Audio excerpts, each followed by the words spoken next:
هيتجوزوا تاني قريب وهترجع له. ايه اللي حصل بين هنا الزاهد واحمد فهمي في السعودية الساعات اللي فاتت؟ صورهم سوا قلب الدنيا. خلينا بس في البداية نفكركم ان علاقة هنا واحمد كانت واصلة لطريق صعب، وده بعد ما كل واحد فيهم طلع في برنامج واتهم الطرف التاني انه ما يتعاشرش، وان حياتهم سوا كانت صعبة ومستحيلة.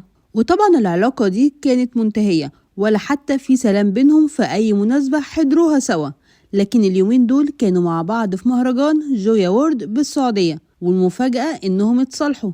لكن هل هيرجعوا لبعض؟ خلينا في البداية نقول لكم ازاي اتصالحوا. الاتنين كانوا على طيارة واحدة ووشهم في وش بعض.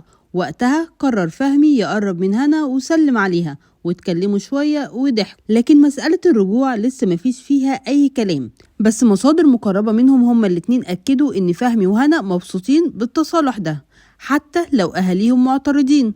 بس هما شايفين إن ده الصح واللي كان لازم يحصل من زمان، خصوصا وإنهم عشرة طويلة وصعب تتنسي.